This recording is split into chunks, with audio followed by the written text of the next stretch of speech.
समस्त टिके अनुरोध समते निजर कैमरा ऑन करिवे आ हाँ समस्ते निज कैमराटा ऑन करिवे टिके किशोर भाई आउ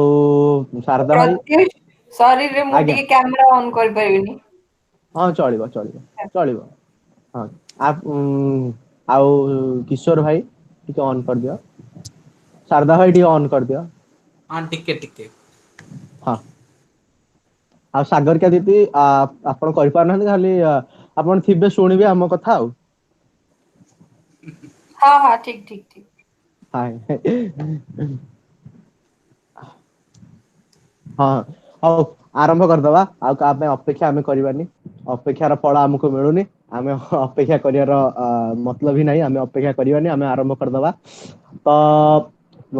हमर एठी जति जण विशेषज्ञ अछन्ती जेंति शिव बाबू हेले हमर किशोर बाबू हेले एमाने निहाती भाबरे एग्रीकल्चर ऊपर निहाती भाबरे जानछन्ती जेमति आज होछ हमर वर्ल्ड फूड डे विश्व खाद्य दिवस तो जो खाद्य जिनसटी निहाती भाबरे एग्रीकल्चर सहित जड़ित एवं खाद्यर इंडस्ट्री गोटे भी अच्छी आम एंटरप्रेन्योर हिसाब रे भी मध्य कहि परिबा खाद्यर इंडस्ट्री अच्छी समस्त टिके अनुरोध आउ थरे मु करूची प्लीज समस्त वीडियो टी ऑन करंतु सागरिका दीदी करि पार नाहंती चलिबो किंतु आउ टिके समस्त करि दियंतु प्लीज वीडियो ऑन किशोर बाबू को मु कहूची आउ थरे किशोर भाई कुआडे गले मु जानि शारदा भाई टिके आपण भी ऑन कर दियंतु आमे आरंभ करछु जेहेतु रेकॉर्डिंग करूचे तो ऑन रहिले भलो हंता हाँ ठीक अछि ना प्रत्युष हेलो ठीक अछि हाँ ठीक अछि प्रत्युष स्टार्ट कर मोर प्रत्युष मोर ऑन हाँ हैला कि देख। हाँ हाँ ऑन हैला हाँ ऑन हैला हाँ ऑन अच्छा हैला ऑन ठीक हैला अछि देखा ठीक हाँ अछि ठीक अछि। हाँ हाँ हाँ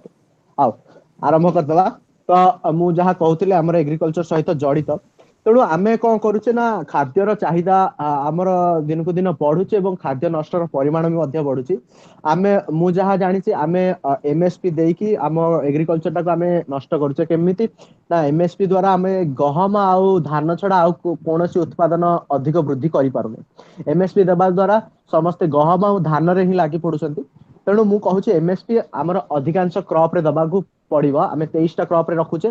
अधिकांश क्रॉप रे देले आमे एमएसपी हमर एग्रीकल्चर टा भास्ट हबो तेणु आमे हम एग्रीकल्चर ऊपर आलोचना କରିବା ଏବଂ ଖାଦ୍ୟ ସମସ୍ୟା ଉପରେ ଆଲୋଚନା କରିବା ତା ସହିତ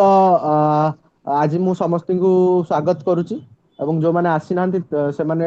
ତୁରନ୍ତ ଆସିବାକୁ ଅନୁରୋଧ ତାପରେ ଏବେ ମୁଁ ପ୍ରଥମେ ଆମର ଶାରଦା ଭାଇଙ୍କୁ ଅନୁରୋଧ କରିବି ସେ କିଛି ତାଙ୍କର ଦୁଇ ପଦ କହିଦେବେ ସ୍ଵାଗତ ବାର୍ତ୍ତା ଦେଇଦେବେ ତାପରେ ଆମେ ଆମ ବିଶେଷଜ୍ଞ ମାନଙ୍କୁ ଅନୁରୋଧ କରିବୁ ସେମାନେ ନିଜର ଭ୍ୟୁ ପଏଣ୍ଟ କହିବେ ଶାରଦା ଭାଇ प्रत्युष खाली समस्त को गोटे अनुरोध करी तमे टी कैमेरा सेंटर को आस प्रत्युष फास्ट आउ समस्त टी ऑन कले गोटे फोटोटे आगे नहीं जानते न्यूज पर्पस पे ନାଇଁ न्यूज ଆଚ୍ଛା पर्पस ପାଇଁ ଭାଇ ଆଉ ଟିକେ ପରେ ନବା କାରଣ ପିଲା ଆସିବେ କାଳେ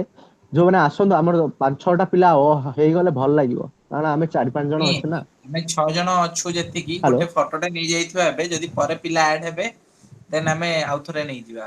ଏବେ ହଉ ଏବେ ଗୋଟେ ଓକେ ନେଇଯାଅ ଆଉ ଗୋଟେ ପରେ ନବା। ହଁ ହଉ ହଉ ନହେଲେ ଠିକ ନ୍ୟୁଜ ଅଛି ଲେଟ୍ ହେଲେ ପବ୍ଲିଶ ନ ହେଇପାରେ ହଉ ଟିକେ ଅନୁରୋଧ ହଁ ଶିବ ବାବୁ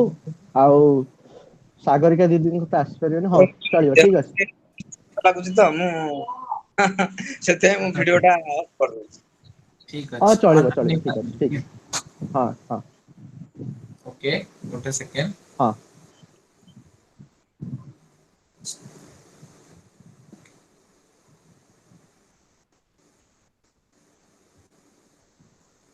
ହେଲା ହେଇଗଲା ହଁ ଷ୍ଟାର୍ଟ କରିବା ହଁ ଲାପଟପ୍ ଟା ତ ରଖିବା ମୁଁ ହଁ ମୁଁ ତମକୁ ଶାରଦା ଭାଇ ଅନୁରୋଧ କରୁଛି ତମେ ଦୁଇ ପଦ ସ୍ଵାଗତ ଭାଷଣ ଦେଇଦିଅ ତାପରେ ଆମେ ଆମ ବିଶେଷଜ୍ଞ ମାନଙ୍କୁ କହିବା ସେମାନେ ନିଜ ଭ୍ୟୁ ପଏଣ୍ଟ ରଖିବେ ତାପରେ ମୁଁ ମୋ ଭ୍ୟୁ ପଏଣ୍ଟ ରଖିବି ମୁଁ ପୁରା ଗୋଟେ ପୋଥି ଆଜି ଲେଖିକି ଆଣିଛି କହିବାର ଅଛି ତ ନିଶ୍ଚିନ୍ତ ଧନ୍ୟବାଦ ପ୍ରତ୍ୟୁଷ ପ୍ରଥମେ ସମସ୍ତଙ୍କୁ ନମସ୍କାର ମୁଁ ଶାରଦା ପ୍ରସାଦ ଦାସ ଏବଂ ମୋର ଦେହ ବିଗତ 2 ଦିନ ହେବ ଅସୁସ୍ଥ ଥିବା ହେତୁ ଆଜି ସବୁ ଦାୟିତ୍ଵ ପ୍ରତ୍ୟୁଷ ମୋ ସାନ ଭାଇ ପ୍ରତ୍ୟୁଷ ଆଜି ଦାୟିତ୍ଵ ନେଇ ପୁରା ମାନେ ଲାଗିକି ୱେବିନାର କରିବା ସହିତ ମାନେ କେମିତି କଣ ଜିନିଷଟି ହେଇପାରିବ ସେଇ ବିଷୟରେ ପୁରା ମାନେ ଚିନ୍ତିତ ଥିଲା ଏବଂ ଗୋଟିଏ ଜିନିଷ ମୁଁ ଏଠାରେ କହିବି ଯେ ଯୋଉ ଆଜିର ୱେବିନାର ଆମେ ୱାର୍ଲଡ ଫୁଡ ଡେ ବିଷୟରେ ରଖିଛୁ, ଯାହାର ଆମେ ଟପିକ ରଖିଛୁ ଫୁଡ ନେସେସିଟି ଭର୍ସେସ ଫୁଡ ସ୍କାରସିଟି, ଯୋଉଟା କି ଆଜିକା ମାନେ ତାରିଖରେ ଆମେ ଦେଖିବାକୁ ପାଉଛେ କୋଉଠି ଲୋକ ଖାଇବାକୁ ପାଉନାହାନ୍ତି ତ ବିଭିନ୍ନ ଜାଗାରେ ଖାଦ୍ୟ ନଷ୍ଟ ବି କରାଯାଉଛି। ସାଧାରଣତରେ ଆମେ ଯଦି ଦେଖିବା ଖାଦ୍ୟ ନଷ୍ଟ ପ୍ରକ୍ରିୟା ଆମର ଯୋଉଟା କି ଆମ କଲଚରରେ ଆଗରୁ ନଥିଲା,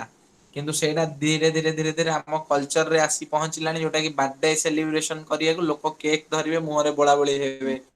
ଆଜିର ପିଲାମାନଙ୍କୁ ଯଦି ଦେଖିବା ଆମେ ସେମାନେ କଣ କରିବେ, ସୋରିଷ ତେଲ ହଉ, ଅଣ୍ଡା ହେଉ, ବେସନ ହେଉ, ଏସବୁ ଜିନିଷ ଯୋଉଟା ଲୋକ ଗୋଟେ ଖାଇବାକୁ ପାଉନି ତାକୁ ଦବା ଅପେକ୍ଷା ତାଙ୍କ ସାଙ୍ଗ ଯାହାର ଜନ୍ମଦିନ ଥିବ ହସନି ପ୍ରତ୍ୟୁଷ, ହଁ ତ ତାଙ୍କ ସାଙ୍ଗ ଯାହାର ଜନ୍ମଦିନ ଥିବ ତାଙ୍କ ଉପରେ ଢାଳିବା ହେଉ, ଅଥବା ତାଙ୍କୁ ଗୋଟେ ମାନେ କୌଣସି ଜୋକର ଭଳି ବେଶ କରି ଏଇ ସବୁ ଭାବରେ ଜନ୍ମଦିନ ପାଳନ କରିବା ସହିତ ଖାଦ୍ୟ ଜିନିଷ ନଷ୍ଟ କରିବା ଆଜିକା ଡେଟରେ ଗୋଟେ ଟ୍ରେଣ୍ଡ ହେଇଗଲାଣି, ଯୋଉଟା କି ଗୋଟେ କଲଚରାଲ ଡିମୋରାଲାଇଜେସନ କହିଲେ କିଛି ଖରାପ ହେବନି। କାରଣ ଯଦି ଆମେ ଖାଦ୍ୟ ଲୋକ ଖାଇବାକୁ ପାଉନାହାନ୍ତି, ଗୋଟେ ଜାଗାରେ ସ୍କାରସିଟି ଅଛି, ଆଉ ମାନେ ଗୋଟେ ଜାଗାରେ ଲୋକମାନେ ଫୁଡ ଟାକୁ ମାନେ କଣ ଜାଣି ଜାଣିକି ଆଣିକି ଲୋକଙ୍କ ଉପରେ ଫୋପାଡିବା ହେଉ, କିମ୍ବା ବିଭିନ୍ନ ଦେଶରେ ବି ଗୋଟେ ଗୋଟେ କଲଚର ଅଛି ଯୋଉଟା କି ମତେ ପସନ୍ଦ ନୁହେଁ। କାରଣ ଗୋଟେ ବିଗତ କିଛି ଦିନ ତଳେ ଗୋଟେ ଭିଡିଓଟେ ଆମେ ଦେଖିଥିଲେ ସୋସିଆଲ ମିଡିଆରେ, ଜଣେ ଚାଷୀ ଭାଇ ସେ କରିଥିବା ଚାଷ ଜନିତ ଜିନିଷ ସିଏ କରିଛି ଏବଂ ବସି ଖାଇଲା ବେଳେ ଗୋଟେ ଦାନା ଖାଦ୍ୟର ତଳେ ପଡିଲା ବେଳୁ ସେ ତାକୁ ଗୋଟେଇକି ଆଣୁଛନ୍ତି ଏବଂ ନିଜ ଖାଦ୍ୟରେ ରଖୁଛନ୍ତି। ତ ଯୋଉ ଜାଗାରେ ଗୋଟେ ଚାଷୀ ଭାଇ କଷ୍ଟ କରି ଖାଦ୍ୟକୁ କରିବା ପାଇଁ ଏତେ ଦିନ ତାଙ୍କୁ ଖାଦ୍ୟ ଶସ୍ୟ ଉତ୍ପାଦନ କରିବାକୁ ଏତେ ଦିନର ସମୟ ଲାଗୁଛି, ସେଇ ସମୟରେ ଲୋକମାନେ ପର୍ଟିକୁଲାରଲି ଯୁବପିଢି, କାରଣ ଯୁବକ ମାନେ ହେଲେ ଦେଶର ଭବିଷ୍ୟତ, ଯଦି ଯୁବପିଢି ମାନେ ଗୋଟେ ଖରାପ ଦିଗରେ ଗତିଶୀଳ ହେବେ କିମ୍ବା ଖାଦ୍ୟର ମହତ୍ଵ ବୁଝିବେନି, ଖାଦ୍ୟ ଫୋପଡା ଫିଙ୍ଗା କରିକି ମଜା ନେବେ ଏବଂ କହିବେ ଆମେ ଗୋଟେ କଲଚରାଲି କୋଉଠି ନା କୋଉଠି ଏଇଟା ଆମର ଗୋଟେ ମଡର୍ଣ ସୋସାଇଟି, ଆମେ ମଡର୍ଣ ଯୁଗର ସଡନ ପିଲା ଏବଂ ଆମେ ଏଇ ସବୁ ମଡର୍ଣ ଯୁଗର ସଡନ ପିଲା ହିସାବରେ ଆମେ ଯାହା ଇଚ୍ଛା ତାହା କରିବୁ, ତ ଏଇଟା କୋଉଠି ନା କୋଉଠି ଗୋଟେ ଡିମୋରାଲାଇଜ କରେ ବିଭିନ୍ନ ଲୋକଙ୍କୁ। ଏବଂ ଏଇ ଯୋଉ ଜିନିଷ ଯୋଉ ଖାଦ୍ୟ ଫୋପଡା ହଉ କିମ୍ବା ମାନେ ଦେଖନ୍ତୁ ଖାଦ୍ୟ ଗୋଟେ ଜିନିଷ ମତେ ଲାଗେ କେବେ ନଷ୍ଟ ହୁଏନି, କିନ୍ତୁ ଯଦି ହଁ ତମେ ତାକୁ ଫୋପଡା ଫିଙ୍ଗା କରିବ ସେଇ ଜାଗାରେ ଖାଦ୍ୟ ନଷ୍ଟ ହୁଏ। କାରଣ ଯଦି ତମ ଘରେ ଖାଦ୍ୟ ତମେ ଖାଇ ପାରୁନ କି ଖାଦ୍ୟ ବଳିଲା, ତମେ ସେଇ ଜିନିଷ ଟାକୁ ମାନେ ଗାଈଙ୍କୁ ଦେଇପାରିବ ଖାଇବାକୁ କିମ୍ବା ପଶୁ ପକ୍ଷୀଙ୍କୁ ଦେଇପାରିବ, କିମ୍ବା ଯୋଉ ଲୋକ ଖାଇବାକୁ ପାଉନାହାନ୍ତି ତାଙ୍କୁ ଦେଇପାରିବ, ସେ ଜାଗାରେ ଖାଦ୍ୟ ନଷ୍ଟ ହେଲାନି। କିନ୍ତୁ ଯଦି ତମେ ଗୋଟେ ପର୍ଟିକୁଲାରଲି ଖାଦ୍ୟକୁ ଫୋପଡା ଫିଙ୍ଗା କରିବ, ବାର୍ଥଡେ ସେଲିବ୍ରେସନରେ ନଷ୍ଟ କରିବ, ଏଇଭଳି ଭାବେ ଯଦି ତମେ ଖାଦ୍ୟ ନଷ୍ଟ କରିବ ଯୋଉଟା କି ଖାଦ୍ୟ ଉପଯୋଗ ରହିଲାନି ଆଉ ଗୋଟେ ଲୋକ ହଉ କିମ୍ବା ପଶୁ ପକ୍ଷୀ ହୁଅନ୍ତୁ ସେମାନଙ୍କ ଖାଇବା ପାଇଁ, ସେଇଟା ବହୁତ ବଡ ଦୁଃଖଦାୟକ ଘଟଣା। ଆଉ ଗୋଟିଏ କଥା କହିକି ମୁଁ ଭିଡିଓଟି ମୋର ମାନେ ଯୋଉ ମୋ ବକ୍ତବ୍ୟ ଶେଷ କରିବା ପୂର୍ବରୁ ଗୋଟିଏ କଥା କହିବି ଯେ ଆଗ କାଳରେ ଆମର ଗୋଟେ ଥିଲା, ଆଜି ବି ଆମ ଘରେ ପ୍ରଥା ଅଛି, କେତେ ଜଣଙ୍କ ଘରେ ଅଛି ନ ଅଛି ମୁଁ ଜାଣିନି, ଆମେ ଗାଈଙ୍କ ପାଇଁ ଗୋଟେ ଗୋରୁ କୁଣ୍ଡ ଥାଏ ଏବଂ ସେ ଗୋରୁ କୁଣ୍ଡରେ ଆମେ ପେଜ ଦେଇଥାଉ। କିନ୍ତୁ ଆଜିକା ସମୟରେ ଆପାର୍ଟମେଣ୍ଟରେ ରହୁଥିବା ବହୁତ ଲୋକ ମୁଁ ଦେଖିଛି, ଯେତିକି ଆପାର୍ଟମେଣ୍ଟ ହଉ କିମ୍ବା ଯଦି ଦୋତାଲା ତିନି ତାଲାରେ ବି ଲୋକମାନେ ରହୁଛନ୍ତି, ସେମାନେ ପେଜଟିକୁ ବେସିନରେ ଢାଳି ଦିଅନ୍ତି ଭାତ ଗାଳିଲା ବେଳେ, ଏବଂ ଯାହା ଫଳରେ ଯଦି ସେଇ ପେଜକୁ ସେମାନେ ଗୋଟେ ଗାଈ କିମ୍ବା ଗୋରୁ କିମ୍ବା ଷଣ୍ଢଟିକୁ ଦେଇ ପାରନ୍ତେ ବାହାରେ, ସେ ଜରି ଖାଆନ୍ତାନି କି ପଲିଥିନ୍ ଖାଇବାକୁ ଯାଆନ୍ତାନି। ଏଇ ଯୋଉ ମାନସିକତା ଆମର ଖାଦ୍ୟ ନଷ୍ଟ କରିବାର, ସେ ମାନସିକତା ବଦଳିବା ଦରକାର ଏବଂ କୋଉଠି ନା କୋଉଠି ଏଥିପ୍ରତି ଯୁବପିଢି ସଚେତନ ହେବା ଦରକାର। କାରଣ ଯୋଉ ଜାଗାରେ ଯୁବପିଢି ମାନେ ଖାଦ୍ୟର ଆଉ ଗୋଟେ ଜାଗା ଆଉ ଗୋଟେ ଛୋଟିଆ କଥା କହିବି, ଯୋଉ ଖାଦ୍ୟର ମୂଲ୍ୟ ନିହାତି ଅମୂଲ୍ୟ, କିନ୍ତୁ କୋଉଠି ନା କୋଉଠି ଯୁବପିଢି ମାନେ ଯଦି ଗୋଟେ ଗୋଟେ ବଡ ବଡ ରେଷ୍ଟୁରାଣ୍ଟ ଯିବେ, ସେଇଠି ବିରିୟାନୀ ଯଦି ସେ 1200 ଟଙ୍କାରେ ଖାଇବେ, ସେ ମାନେ ରୋଡ ସାଇଡରେ ଯଦି ଯୋଉଟା 80 ଟଙ୍କାରେ ମିଳିବ ତାକୁ ସେ 1200 ଟଙ୍କାରେ ଖାଇବେ। କିନ୍ତୁ ମାନେ କହିବାକୁ ଗଲେ ଯୋଉ କଣ ମାନେ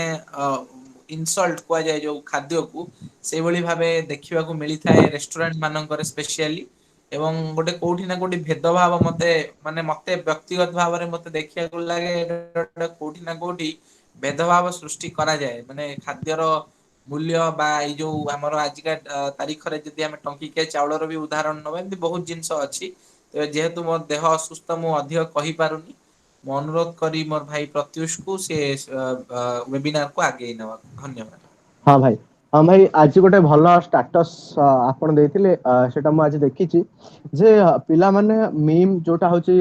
सेलिब्रिटी उपरे कि क्रिकेटर उपरे जो मीम करूछंती एवं सेटा को नेकी से भाबुछंती कूल से माने खाद्यटा फोपाड़ा फिंगा कले से भाबुछंती सेटा को कूल तो मु तांको कहि दବାକୁ चाहूची से माने जदि गीता रे पढिथिबे भगवत गीता रे षष्ठ अध्याय रे हमर 17तम श्लोक रे अछि युक्ताहार विहारस्य युक्त कर्मस्य चेष्टसु युक्त स्वप्नव बोधस्य जोग भवति दुःखः यार अर्थ होची युक्त आहार विहार करुवा लोकर केबे भी से कोनोसी दुःख माने रहिब नाही तेनु से बुझिबा दरकार जोटा से करूछंती सेटा निहाती भाबरे भूल ता सहित आउ गोटे भी कथा हमर अछि षष्ठ अध्याय रो 16तम श्लोक रे अछि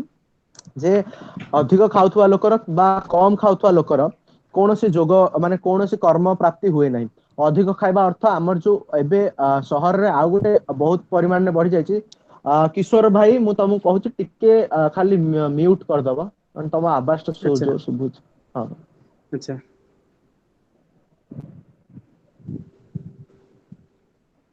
हाँ तो आमर 16 आमर 6 श्लोक 16 रे अछि जो माने अधिक खाइबे कि कम खाइबे तांकर जोग माने तांकर कर्मटा ठीक से हुए नै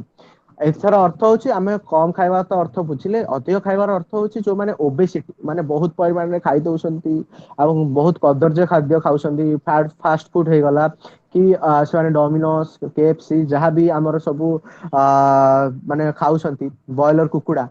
तो से सोडा होची निहाती भाबरे बहुत खराब जिंस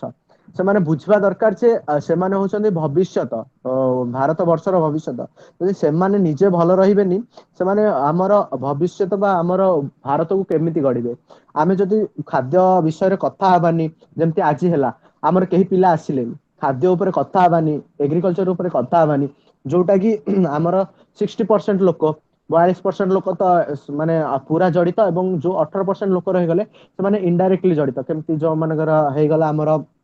ट्रांसपोर्टेशन हे गला फर्टिलाइजर मेकिंग रे हे गला कि पेस्टिसाइड मेक करूची कि विशेषज्ञ अछंती सेमति 60% लोक जदि जड़ित अछंती एही सेक्टर रे ताहाको लोक केमति पसंद करिवेनी सेटा मोर गोटे बड़ डाउट अछि सेइतपय हम भारत रे कृषि व्यवस्था बहुत खराब तापरे माने विशेष भाबरे आलोचना दरकार किंतु होई पार नाही आमे आउ केबे आलोचना करिबा आज खाद्य दिवस ऊपर आमे आउ थरे आगे नबो हमर जो जिंसटी एबे मु किशोर भाई को अनुरोध करबी से तांकर निज व्यू पॉइंट रखिबे एवं जोटा भी कहिबे ते भल से बढ़िया से हमहु बुझेई देबे कारण से होसंदी विशेषज्ञ हिसाब रे आमे तांको आज डाकिचु आम पाखरे अधिक पिला नाहांती कारण मु जहा कहिची लोक एटा को पसंद करनती जो माने पसंद करनती से माने निजे मूर्ख ओके अबे किशोर बाबू को डाकिचु समस्ते सुनि पारुछन्ति मते हाँ भाई समस्ते सुनि पारुछन्ति ठीक से मते आज्ञा आज्ञा अच्छा समस्त को शुभ संध्या बहुत उपादेय कथा कहले हमर शारदा कहले प्रत्युष भी बहुत उपादेय कथा मोर भाई टिके कटिए हां हां प्रत्युष भी बहुत उपादेय कथा कहले तेबे बहुत उपादेय विषय हमर आज हमें रखिछु जोटा होची खाद्य दिवस तो विषय प्रवेश करिया पूर्व मु टिके आगो को जिबी हमर 10 वर्ष 20 वर्ष तळको आपण माने देखंतु प्रत्येक घरर गोटे गोटे छोट बगीचाटी थिला सेटा बाड़ी बगीचा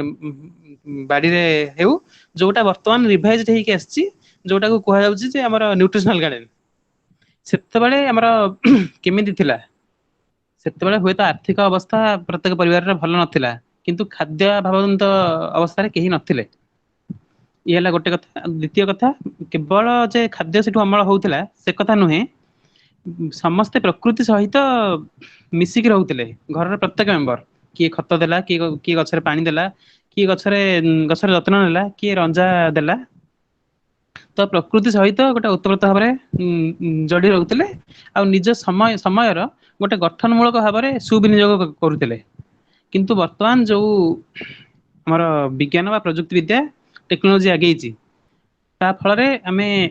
पाइछु कोन हरैछु कोन मु निंदा करू नाही किंतु प्रत्येक सेटा को थरे चिंता करंतु निचर सचेतन मन रे ये हूँ गोटे कथा द्वितीय कथा जेहेतु जने बाय प्रोफेशन मु जैविक कृषि ऊपर काम करछि मु से ता भीतर को भी जाउछि जैविक कृषि रे आमे दुईटा कथा कहूछु गोटे हଉଛି ଆମର ଜୈବିକ ସାର କୀଟ ନିୟନ୍ତ୍ରକ ଏସବୁର ବ୍ୟବହାର ଯୋଉଠି ଆମେ କୌଣସି ପ୍ରକାର କେମିକାଲ ହରମୋନ ଇତ୍ୟାଦି ବ୍ୟବହାର କରିବା ନାହିଁ ପରିବେଶ ପ୍ରଦୂଷଣ ହବ ନାହିଁ ଖାଦ୍ୟରେ ବିଷ କଣିକା ରହିବ ନାହିଁ ଇଏ ହଉଛି ଗୋଟେ କଥା କିନ୍ତୁ ତାର ଆଉ ଗୋଟେ ଇମ୍ପୋର୍ଟାଣ୍ଟ ପାର୍ଟ ଅଛି ଯୋଉଟାକୁ ସମସ୍ତେ ସ୍କିପ୍ କରିଯାଆନ୍ତି ସେ କଥା କେହି କୁହନ୍ତି ନାହିଁ ବା ଆପଣମାନେ କିଏ ଜାଣିଥିବେ କି ଜାଣିଥିବେ ମୁଁ ବି ଜାଣିନି ଜଣେଇ ଦଉଛି ତାର ଇମ୍ପୋର୍ଟାଣ୍ଟ ପାର୍ଟ ହଉଛି ଆମର ଇଣ୍ଡିଜେନସ୍ ସିଡ୍ସ ବା ଦେଶୀ ମଞ୍ଜି କହିବା ବାହୁଲ୍ୟ ପ୍ରକୃତି ଠାରୁ ଅଧିକ ଯତ୍ନଶୀଳ ଆଉ କେହି ନାହିଁ କୋଉ ଏରିଆରେ କୋଉ ଜିନିଷ ଭଲ ହବ ସେଇ ଜିନିଷ ଭଗବାନ ଆଗରୁ କରିକି ରଖିଛନ୍ତି ମୁଁ ବିରୋଧ କରୁନାହିଁ ଯେ ଆମର କଣ ଯେ ବାହାରର ଅନ୍ୟାନ୍ୟ ମାନେ ଖାଦ୍ୟ ଯେମିତି କି ପ୍ଲମ ହେଲା ଆମର ଷ୍ଟ୍ରବେରୀ ହେଲା ଆମର ଡ୍ରାଗନ ଫ୍ରୁଟ ହେଲା ତାକୁ ଯେ ଆମେ ଆସେପ୍ଟ କରିବା ନାହିଁ ସେ କଥା ମୁଁ କହୁନି କିନ୍ତୁ ଆମର ଯୋଉଟା ଦେଶୀ ଫଳ କୋଳି ବର୍ତ୍ତମାନ ଲୁପ୍ତ ପ୍ରାୟ ଅଧିକାଂଶ ଜିନିଷ ମୁଁ ଜାଣିନି ଆଉ ବି ଏମିତି କେତେଟା ନାଁ କହିବି ଯୋଉଟା ହୁଏତ ଆପଣମାନେ ଜାଣିନଥିବେ ଗୋଟେ ଅଛି ନରକୋଳି କେଇ ଜଣ ତାକୁ ବର୍ତ୍ତମାନ ଦେଖିବାକୁ ପାଉଛନ୍ତି କ୍ଷୀରି କୋଳି ଏବେ ଇଭିନ ଆଉ ଗୋଟେ ପତ୍ର ଅଛି ଯୋଉଟାକୁ ଆମ ଏପଟରେ କେନ୍ଦ୍ରାପଡାରେ କଲୋକାଲ ଲାଙ୍ଗୁଏଜରେ ତାକୁ କୁହନ୍ତି ଦୟା ବୋଲି ସେ ନାଁଟା ଶୁଣିଲେ ସମସ୍ତେ ହସିବେ ଇଏ କଣ ଏଇ ଜିନିଷ କିନ୍ତୁ ମୁଁ କହୁଛି ଦଦୟା ହଉଛି ଗୋଟେ ଲଟା ଜାତୀୟ ମାନେ ଲଟା ଗୋଟେ ତାର ପତ୍ରକୁ ଏମାନେ ଆଣି ତାକୁ ପାଣିରେ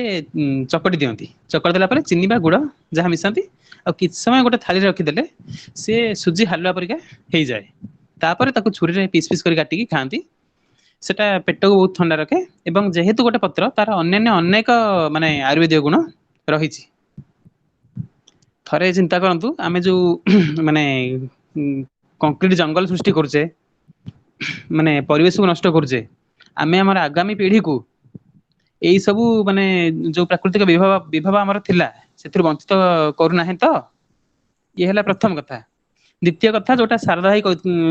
କହିଲେ ମୁଁ ସେଟାକୁ ଆଉ ଥରେ ରିପିଟ କରିବି ଯେ ଆମର ଯୋଉ କଲଚର ବାଥେରିଆ କଲଚର ମୁଁ ଯେତିକି ଆନାଲିସିସ୍ କରିଛି ମୁଁ ଜାଣିଛି ଆମକୁ ପର୍ଟିକୁଲାରଲି ଆମର ଓଡିଆ ମାନଙ୍କୁ ଆମକୁ ଆମର ନିଜର ସଂସ୍କୃତି ଗନ୍ଧାଏ ନିଜର ପରମ୍ପରା ପିତା ଲାଗେ ମାଗି ଆଣିବା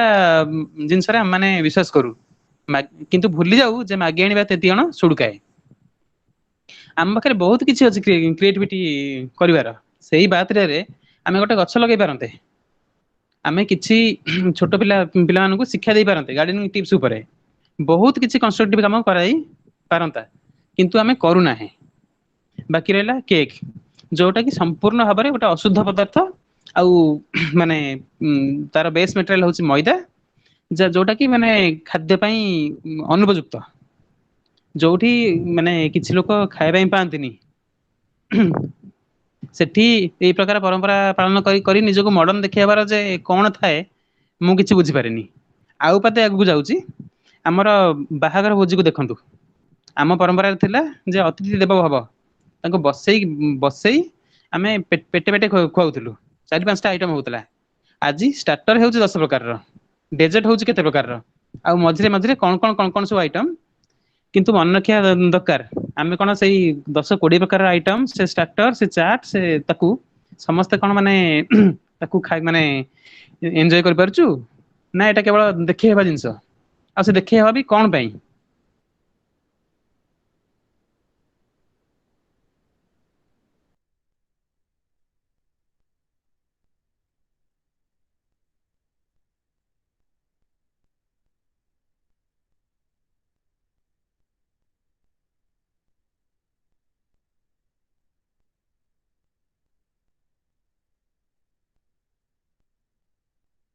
हेलो किशोर भाई प्रत्युष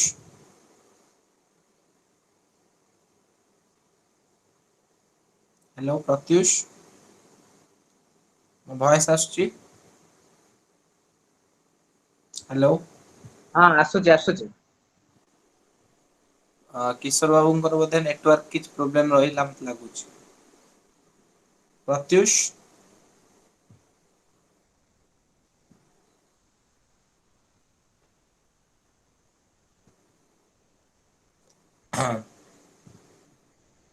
प्रत्युष हेलो भाई सुभिला।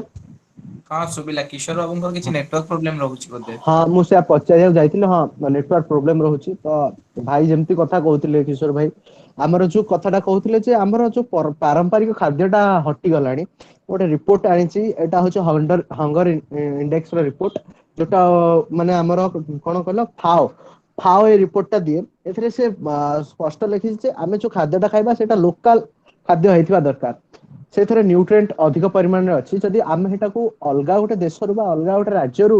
आम कि घंटा धरिकी खाद्यटा आणिकी परिवहन करके खाइबा तो न्यूट्रिएंट परिमाण कमिଯିବ आम आम निज खाद्यटा को चिन्ह पारुने ता सहित जो मैदा बेस कथा कहले मुझे पूर्व कहली दुईटी आम समस्या अच्छी खाद्य समस्या गोटे हूँ ओबेसिटी गोटे हूँ न्यूट्रिएंट अभाव जोटा हूँ स्कार्सिटी तो ओबेसिटी परिमाण आम अधिक बढ़ियार कारण हूँ मैदा फास्ट फूड जिनस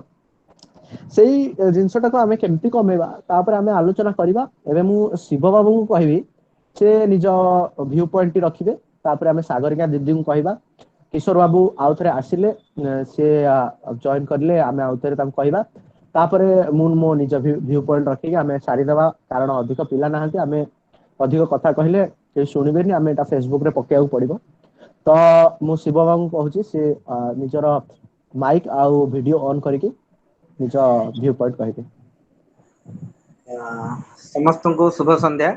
मोर टिके स्वास्थ्य खराब थिबार मु वीडियोटा ऑन करूनी कारण बेकड़ा बहुत पेन होची तो मु बेकड़ा धरिकी बसिची एक्चुअली हला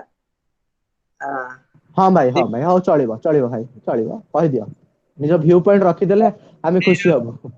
आज ये जो कार्यक्रम अच्छी एथिपाई मु आयोजक सोसाइटी चेंजर्स रा सभापति शारदा बाबू आउ सहयोगी प्रत्युष सागरिका समस्त को शुभेच्छा आउ शुभ संध्या जनाऊँगी ता सहित आमर किशोर सर बहुत बढ़िया कहते से अधारू रहीगले हुए तो आउे आगू जॉइन करि पारंती आउ देखंतु आमे बहुत जिनिस आमे पालन करूछंती किंतु खाद्य दिवस गोटे महत्वपूर्ण आम जीवन रो गोटे महत्वपूर्ण अंग होची खाद्य खाद्य मनीष बंचिबा कि कौन सी जीवजंतु बंचिबा असंभव आज जो भली परिस्थिति इंडस्ट्रियलाइजेशन चली बा शहरीकरण चली जा द्वारा आमर चाष जमी कमी कमी जाउची आउ आमर खाद्य उत्पादन ता मात्रा रे कमुनी बढ़ुची किंतु खाद्य उत्पादन प्रति गोटे आह्वान सृष्टि होईची अर्बानाइजेशन आउ इंडस्ट्रियलाइजेशन आमर ये जो खाद्य उत्पादन प्रति गोटे आह्वान सृष्टि करिछि सार कहउथिले सी गोटे भिन्न दिग प्रति कहउथिले जे जो आमर इंडिजिनियस सीड कथा कहउथिले पारंपरिक चाष जैविक चाष विषय कहउथिले एटा बहुत गोटे भल जिनिस आउ शारदा आमर जो प्रतिस्फुत देखिले बहुत खुशी लगुच जे सी वेद उपनिषद पुराण भागवत गीतार उदाहरण दे बहुत सुंदर बुझाउछन्ती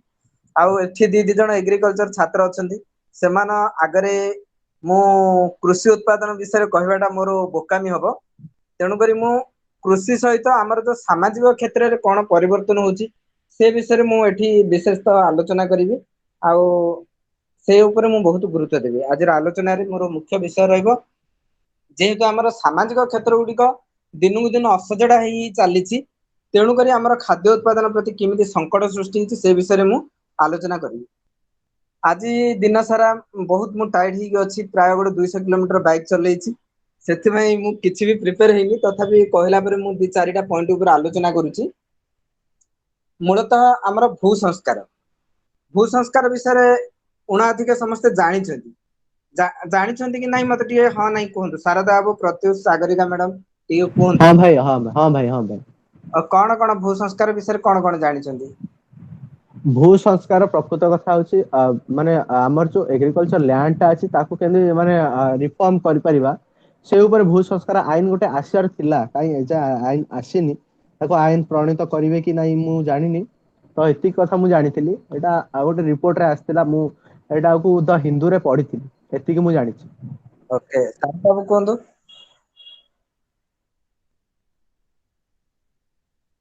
ठीक अछि मु कहू शारदा भाई कटि गले नाही अछन बोले हो ठीक अछि मु कहि दोछि जे हाँ भाई कह दियो जते बेले कृषि क्षेत्र कथा आसुची हमर कृषि हेलो हां कहंतु हाँ मु ऑडिबल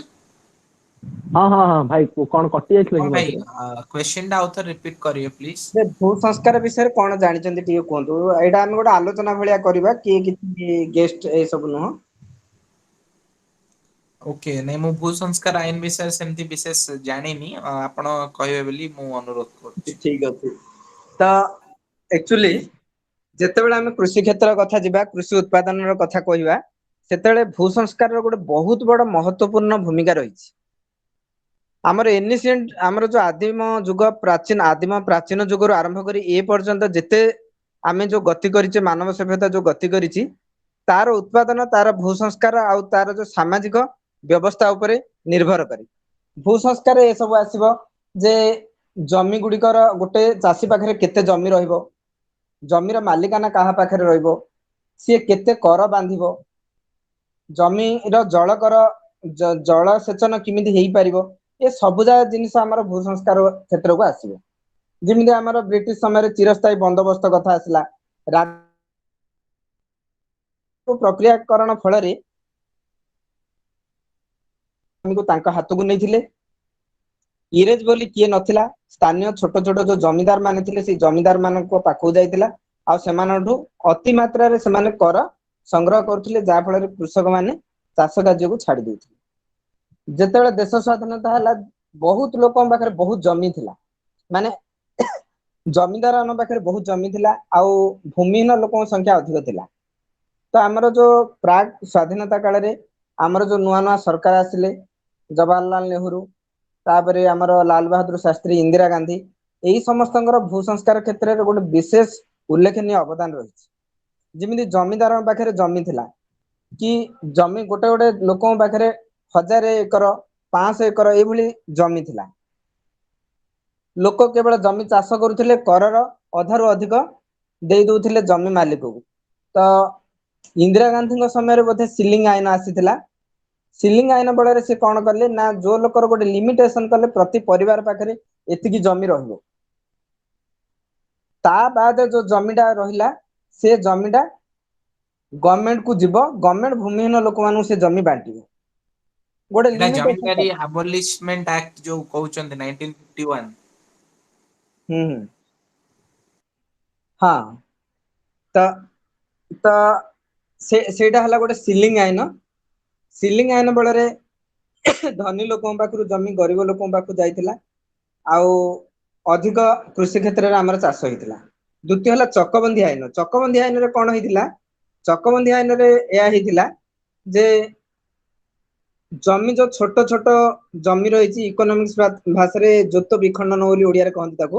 ହେଲା, ଛୋଟିଆ ଛୋଟିଆ ଜମି ପ୍ଲଟ ଥିଲା, ସେ ଛୋଟ ଛୋଟ ପ୍ଲଟ ଗୁଡାକୁ ଏକାଠି କରିବା କାମ, ସେଟା ଚକବନ୍ଦୀର କାମ ଥିଲା। ଯାହା ଫଳରେ ଗୋଟେ କୃଷକ ଗୋଟେ ଜମି ଚାଷ କରିବ, ଆଉ ଗୋଟେ ଜମି ଚାଷ କରିବାକୁ ତାକୁ 2 କିଲୋମିଟର ଚାଲିକି ଯିବାକୁ ପଡୁଥିଲା, କିମ୍ବା ଗୋଟେ ଜମି ଜଗିବା ସମୟ ଅନ୍ୟ ଜମିକୁ ସିଏ ଜଗି ପାରୁନଥିଲା, ଦେଖାରଖା କରିପାରୁନଥିଲା। ସେଇଟା ହେଲା ଚକବନ୍ଦୀ ଦ୍ଵାରା ଜମିର ଏକତ୍ରୀକରଣ ହେଇପାରିଲା, ଆଉ ସେଇଟା ସେଟେଲମେଣ୍ଟ ଦ୍ଵାରା ସିଏ ଗୋଟେ ଚକଡା ଜମି ପାଇପାରିଲା। ଏ ସବୁ ଦ୍ଵାରା କୃଷି କ୍ଷେତ୍ରରେ ଗୋଟେ ବିରାଟ ପରିବର୍ତ୍ତନ ହେଇଥିଲା, କିନ୍ତୁ ପରବର୍ତ୍ତୀ ସମୟରେ ଆଉ ସେଗୁଡିକ କାମ ଦେଲାନି। ଚକବନ୍ଦୀ ସିଲିଂ ଭଳି ଆଇନ ବନ୍ଦ ହେଇଗଲା। ଆଉ ଏଇ ସବୁ ଜିନିଷ ହଉଛି ଭୂ ସଂସ୍କାରର ଭୂମିକା। ଦ୍ଵିତୀୟ ଜିନିଷ ମୁଁ କହୁଛି, ଭୂ ସଂସ୍କାର ଆହୁରି ଅନେକ ଭୂ ସଂସ୍କାର ପରବର୍ତ୍ତୀ ସମୟରେ ଆସିଛି, କିନ୍ତୁ ସେଗୁଡିକ ସେତେ ଦୃଶ୍ୟମାନ ହେଇନି ବା ଭିଜିବୁଲ ହେଇପାରିନି। ତାପରେ ଆସିଲା ଆମର କଣ ନା, ବର୍ତ୍ତମାନ ଗୋଟେ ଜିନିଷ ରହିଛି, ମୁଁ ଆଦିବାସୀ ଏରିଆରେ କାମ କରୁଛି। ଏ କଥାଟା କହିଲେ ଆଦିବାସୀ ଲୋକମାନେ ମତେ ଖରାପ ଭାବିବେ, ଯେ କଣ ଯୋଉ ଆଇନ ଆସିଲା, ଆମର ଜଙ୍ଗଲ ଅଧିକାର ଆଇନ ଆସିଲା, ତାର ଏକ ମହତ୍ଵ ଉଦ୍ଦେଶ୍ୟ ରହିଛି ଯେ ୟୁପିଏ ଗଭର୍ଣ୍ଣମେଣ୍ଟ ଅମଳରେ ଜଙ୍ଗଲ ସୁରକ୍ଷା ଆଇନ, ଜଙ୍ଗଲ ଅଧିକାର ଆଇନ ଆସିଥିଲା। ତାର ଉଦ୍ଦେଶ୍ୟ ଥିଲା ଯେ ଭୂମିହୀନ ଲୋକଙ୍କୁ, ଜମିହୀନ ଆଦିବାସୀ ଲୋକଙ୍କୁ ବା ଗରିବ ଲୋକମାନଙ୍କୁ, ସେମାନେ ପାରମ୍ପରିକ କ୍ରମେ ଯୋଉ ଜମି ଗୁଡିକ ଅଧିକାର କରି ରଖିଛନ୍ତି, ତାକୁ ସେମାନଙ୍କୁ ପୁରା ତାର ଜମିର ମାଲିକାନା ଦିଆଯାଉ ବା ପଟ୍ଟା ଦିଆଯାଉ। କିନ୍ତୁ ସବୁ କ୍ଷେତ୍ରରେ ଯେମିତି ଦୁର୍ନୀତି ରହିଛି, ସବୁ କ୍ଷେତ୍ରରେ ଯେମିତି ତାର ମାନେ ତାକୁ କଣ ମାଲ ପ୍ରାକ୍ଟିସ ବା କିଛି ଆଉ କିଛି କହନ୍ତି ରହିଛି, ସେମିତି କଣ ହେଲା ନା, ଯୋଉ ଆଦିବାସୀ ମାନେ 50 ଏକର 100 ଏକର ପର୍ଯ୍ୟନ୍ତ, କାରଣ ଜଙ୍ଗଲ ଏରିଆରେ ବହୁତ କମ ଲିମିଟେସନ ଲୋକ ରହିଛନ୍ତି। ଜଙ୍ଗଲ ଆଦିବାସୀ ଅଞ୍ଚଳରେ ଆମେ ଜେନେରାଲ ଲୋକ ଜମି କିଣି ପାରିବନି, କି ଜେନେରାଲ ଲୋକ ସେ ଭିତରେ ପଶି ପାରିବନି। ପେସା ଆକ୍ଟ ସେମାନଙ୍କୁ ଏତେ ଶକ୍ତିଶାଳୀ କରିଦେଇଛି, ଯାହା ଫଳରେ ସେମାନଙ୍କର ଗାଁ ଉପରେ ଅଖଣ୍ଡ ମାଲିକାନା ରହିଛି। ତ ସେମାନେ ସରକାରୀ ହିସାବରେ ବା ପୈତୃକ ସମ୍ପତ୍ତି ହିସାବରେ ଯଦି 50 ଏକର 100 ଏକର ଜମିର ମାଲିକ ପରବର୍ତ୍ତୀ ସମୟରେ କଣ କଲେ ନା ଜଙ୍ଗଲ ଗୁଡିକ ଭଲ ଭଲ ସରକାର ପୂର୍ବ ସରକାର ଯୋଉ କାଜୁ ଜଙ୍ଗଲ ତିଆରି କରିଥିଲା, ଆମ୍ବର ଜଙ୍ଗଲ ତିଆରି କରିଥିଲା, ସେ ଜଙ୍ଗଲ ଗୁଡା କାଟିକିରି ପଡିଆ କରିକିରି ସେଗୁଡିକ ତାଙ୍କ ପାରମ୍ପରିକ କ୍ରମେ 100 ବର୍ଷ 200 ବର୍ଷ ହେଲା ଧରି ଚାଷ କରୁଛନ୍ତି ରହିଛନ୍ତି ବୋଲି ଦେଖେଇକିରି ସେ ଜମି ଗୁଡିକ ସରକାର କୁ ଲବିଗଲେ ଆମର ଯୋଉ ଛୋଟ କୁଜି ନେତା ରାଜନେତା ମାନେ ଅଛନ୍ତି ସେ ଜମି ଗୁଡିକ ତାଙ୍କୁ ପରବର୍ତ୍ତୀ ସମୟରେ ପଟ୍ଟା କରିକି ଦେଇଦେଲେ। ଆ ଫଳରେ କଣ ହେଲା, ଆ ଫଳରେ ଏଇଆ ହେଲା ଯେ ଆଦିବାସୀ ଲୋକଟେ ସିଏ ସେ ଜମି ଗୁଡିକ ଆଉ ଚାଷ କରିପାରିଲାନି, କାରଣ ମେନ୍ ପାୱାର ସେଟା କମ। 100ଟା ପରିବାର ଅଛନ୍ତି, 100ଟା ପରିବାର ପାଖରେ ଯଦି 10,000 ଏକର କି 5,000 ଏକର ଜମି ରହିବ ତ ଚାଷ କିଏ କରିବ? ସଂଗଠିତ ହେଇପାରିଲାନି। ଯାହା ଫଳରେ ଆଦିବାସୀ ଏରିଆରେ ଏଇ ଜିନିଷ ସମସ୍ୟା ଦେଖିବାକୁ ମିଳୁଛି ଯେ ବହୁତ ଜମି ପଡିଆ ପଡୁଛି। ଏଇଟା ହଉଛି ତାର ଦେଖନ୍ତୁ, ଗୋଟେ ସରକାର ଚିନ୍ତା କଲା ଯେ ଗରିବ ଆଦିବାସୀ ମାନଙ୍କ ହାତକୁ ଜମିର ମାଲିକାନା ଯିବ, କିନ୍ତୁ ତାର ପ୍ରତିକ୍ରିୟାଟା ହେଲା ଯାହା ପାଖରେ ଜମି ଥିଲା ତା ପାଖକୁ ଜମି ଗଲା, ଆଉ ସେ ଜମି ସବୁ ପଡିଆ ପଡିଲା, ସେ ଜମିର ଚାଷ ହୁଏ। ଆମେ ଯେତେବେଳେ ଆଇନ ଆସୁଛି ଯେ କୃଷି ଉତ୍ପାଦନ କଥା ଯେତେବେଳେ ଆମେ ଚିନ୍ତା କରୁଛେ, ଏ ସବୁ ଯାକ ଜିନିଷ କୃଷି ଉତ୍ପାଦନ ସହିତ ଜଡିତ। ଏଇଟା ବୁଝିବାକୁ ବହୁତ ସମୟ ଲାଗିବ, ଆଉ ତେଣୁକରି ଆକୁ ମୁଁ ଏ ଦିଗରେ ଆଉ ଅଧିକ ଯାଉନି, କିନ୍ତୁ ଏଗୁଡିକ ମଧ୍ୟ ଆମର କୃଷି ଉତ୍ପାଦନ କ୍ଷେତ୍ରରେ ଅନେକ ପ୍ରତିବନ୍ଧକ ତିଆରି କରିଛି। 2 ନମ୍ବର ପଏଣ୍ଟକୁ ମୁଁ ଯାଉଛି ଯେ ଜମିକୁ ରାସ୍ତା। ମୁଁ ଗୋଟେ ଗାଁରେ ଯୋଉ ଗାଁରେ ମୋର ଜନ୍ମ ହେଇଛି ସେ ଗାଁରେ ଜମି ଗୁଡିକ ଯିବାକୁ ହେଲେ 5 କିଲୋମିଟର 7 କିଲୋମିଟର ଚାଲି ଯିବାକୁ ପଡିବ, କାରଣ ଜମି ଭିତରେ ରାସ୍ତା ନାହିଁ। ଗୋଟେ ଲୋକ ଏକୁଟିଆ ତାର ଜମିଟା ଦେଖିବାକୁ ସାହସ କରି କେବେ ମଧ୍ୟ ଯିବନି। ଜମି ଧାନ ଚାଷ କରିଦେଲା, ତାପରେ ସେ ଜମିକି ଛାଡିଦେଲା, ଆଉ ଥରେ ଫସଲ ଅମଳ ହେଲା ବେଳକୁ ସିଏ ଯିବ କାଟିବା ପାଇଁ। କାରଣ ଯଦି ଯାଉଛି ବିଲ ହୁଡାରେ ତାକୁ 5-10 କିଲୋମିଟର ଚାଲି ଯିବାକୁ ପଡିବ। ଦ୍ୱିତୀୟ କଥା, ଯଦି ସେ ଖରା ଦିନେ କି ଆମର ଖରିଫରେ ରବିରେ କିମ୍ବା ସମର ସିଜନରେ ସେ ଯଦି କିଛି ଫସଲ କରିବାକୁ ଅଛି, ତାହେଲେ ବିଶେଷ କରି ମାଙ୍କଡ ହରିଣ ଏମାନଙ୍କର ଉପଦ୍ରବ ଅଛି, ଏମାନଙ୍କୁ ଜଗିବା ପାଇଁ ନିହାତି ଯିବା ଦରକାର। କିନ୍ତୁ ଗୋଟେ ଚାଷୀ କେବେ ମଧ୍ୟ ସେଇଠି ଯାଇକିରି ସିଏ ଜଗି ପାରିବ ନାହିଁ। 5 କିଲୋମିଟର ଭିତରେ ରାସ୍ତା ନାହିଁ, ସେ କେମିତି ଯିବ ସେ ଜାଗାକୁ ତାର ଫସଲଟାକୁ ଜଗିବ ସିଏ? ଆଉ ସେମିତି କରିକିରି ଆମର ଯୋଉ ସରକାରଙ୍କର ବହୁତ ଉନ୍ନତି ମୂଳକ ଯୋଜନା ଅଛି, ଫାର୍ମ ଫଣ୍ଡ କରିପାରିବ, କୁଅଟେ କରିପାରିବ, କୁଅଟେ କରିଦବ, କିନ୍ତୁ ଫସଲ ଉତ୍ପାଦନ ସିଏ କରିପାରିବ ନାହିଁ। ଏଭଳି ବିଭିନ୍ନ ପ୍ରକାର ସମସ୍ୟା ରହିଛି। ଆମେ ଆଗକୁ ଯେତେବେଳେ ବି ସରକାର ଏଇ ଯୋଜନା ଗୁଡିକ ଚିନ୍ତା କରୁଛନ୍ତି,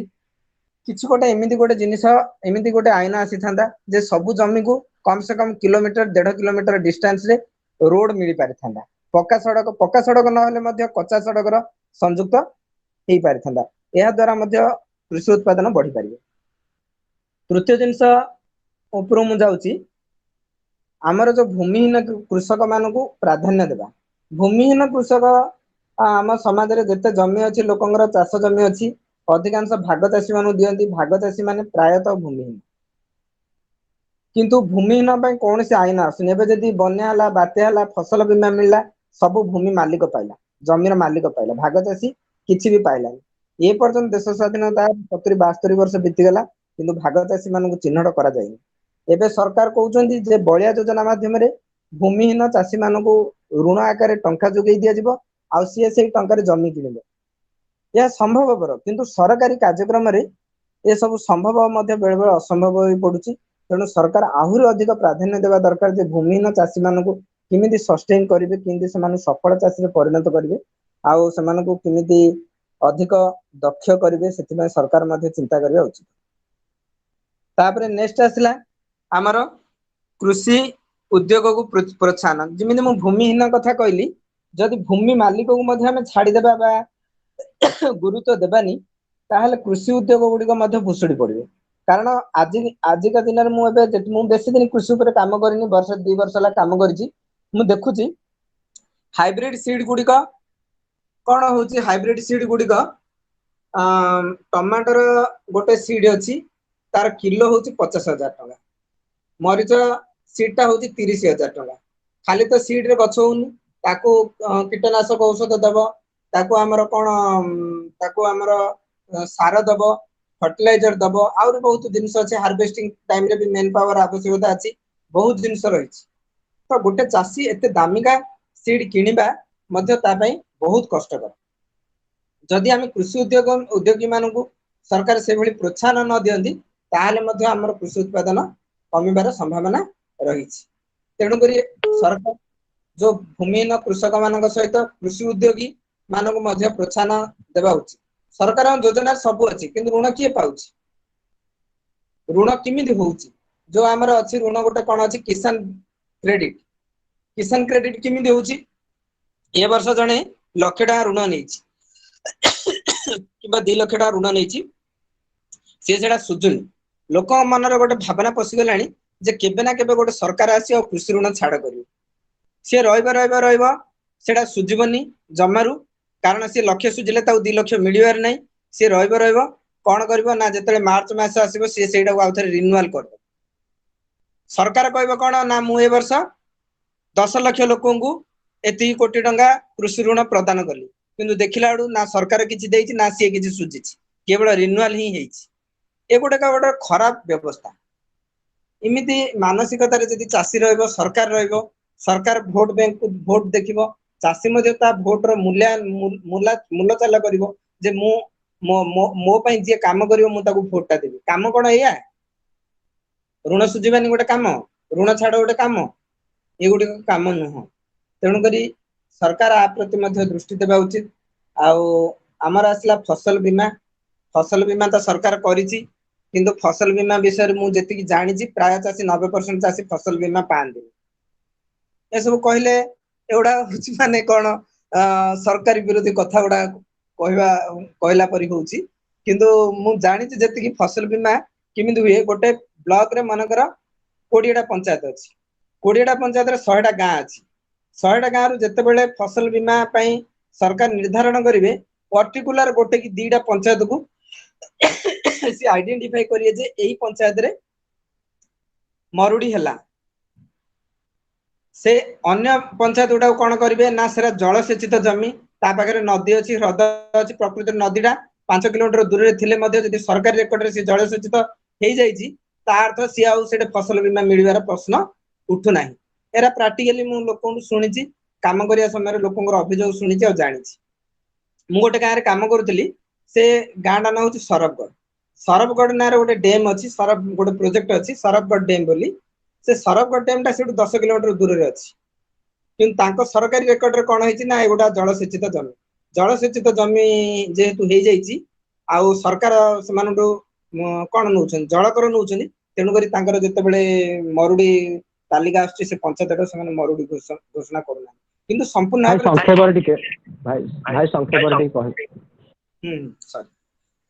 तो एटा होछि हमर फसल बीमा ए भली असुविधा होछि आउ बाजार पाई तो सरकार वर्तमान जो बहुत किछि करूछि हम कृषक बाजार करूछि ता बादे हमर आसिकरी कोन ए जो वर्तमान कृषि समवाय समिति गुडी फार्मर प्रोड्यूसर कंपनी करूछि या द्वारा किमिति चाषी तार उपयुक्त मूल्य पाइबो सेति प्रति ध्यान दोछि किंतु मुख्यतः हमर जो भूसंस्कार अछि भूसंस्कार रे भी आवश्यकता रहिछि आ जमी पई रास्तार निहाती भाबरे आवश्यकता रहिछि भूमिहीन कृषक मान सहित कृषि उद्योग मान सरकार जहाँ करुच्ची सेटा जमी सरकारी स्तर में कौन सी बाटमरणा न हुए आ सफल हुए से ध्यान देवा उचित ये सब जदि हो पार आमर कृषि उत्पादन बहु गुणित हो पार दिन थिला जे भारत कृषि उत्पादन क्षेत्र में बहुत पछरे थिला आज से भली परिस्थिति नहीं हाइब्रिड सीड द्वारा बा उन्नत मानर बिहन ए सब द्वारा आम बहुत आगु को जाइए आउ बहुत लोग खाइबा को पाउछंदी किंतु बहुत लोग एमिति रहि जाउछंदी जे माने खाइबा को पाउना ए कारण आलोचना करबा आज रे संक्षिप्त समय विषय हाँ भाई मु एठी कहबा को चाहूची शिव बाबू थैंक यू आपण बहुत आपण व्यू पॉइंट बढ़िया से देले बहुत समय आपण हमको 15 मिनिट आपण हमको कहिसंती हाँ भाई हाँ तो मु एठी कहूची जे आपण कहले उत्पादन वृद्धि कथा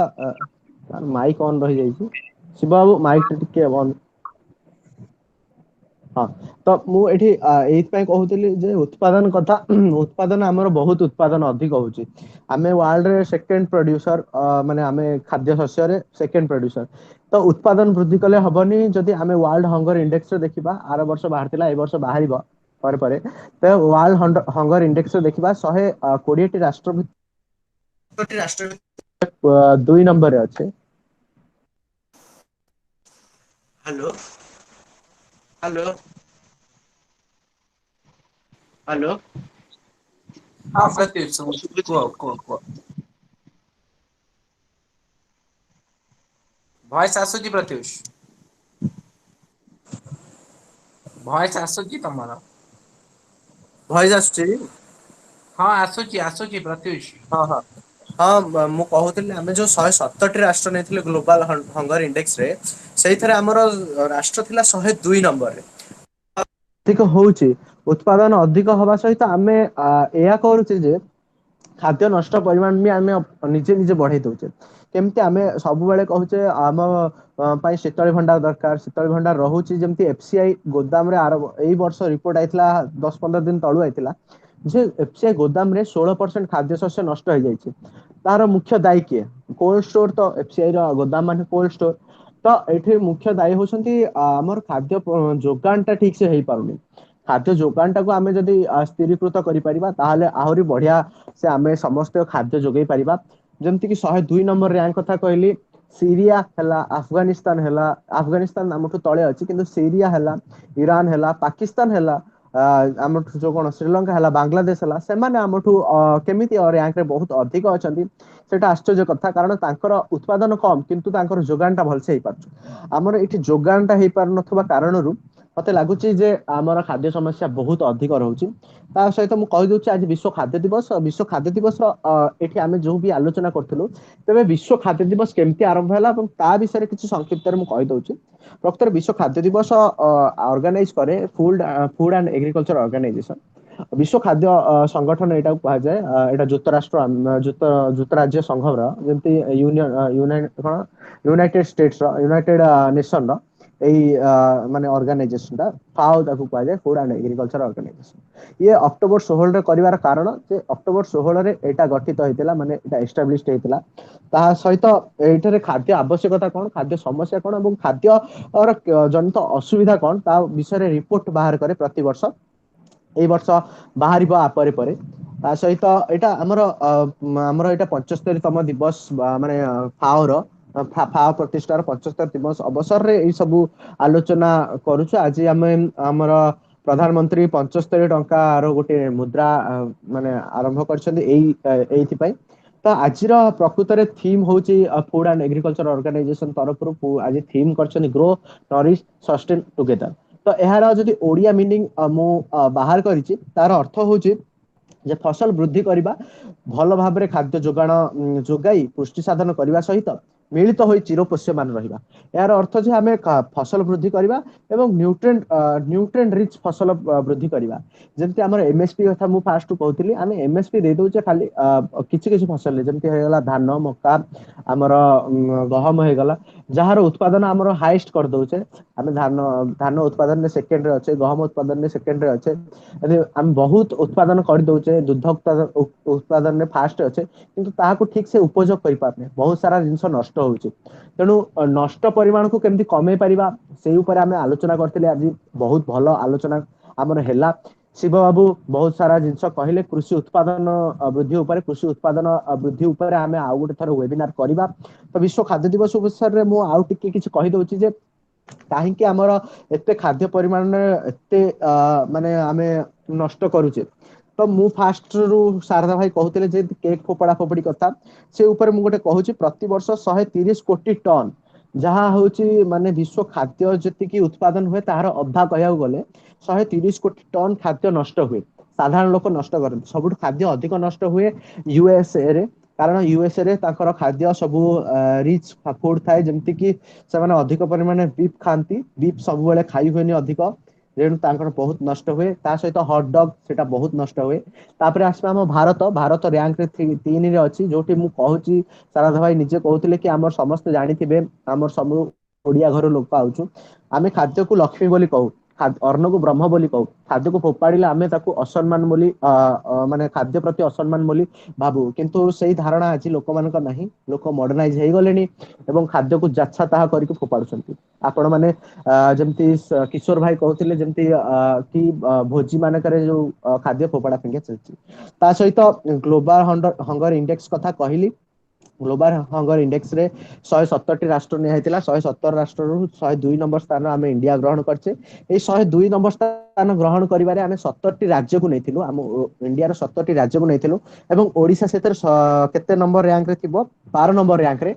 ଅଛି। ତ 12 ନମ୍ବର ରାଙ୍କ ଅର୍ଥ ହଉଛି ଓଡିଶା 12 ନମ୍ବର ରାଙ୍କ ରହି କରିବା ପାଇଁ। ହ୍ୟାଲୋ ହ୍ୟାଲୋ ଭାଇ ଶୁଭୁଛି କି? ହଁ ହ୍ୟାଲୋ ଠିକ ଅଛି, ଆମେ ହଁ ଶୁଣିପାରୁଛୁ। ପ୍ରତ୍ୟୁଷ ଶୁଭୁଛି।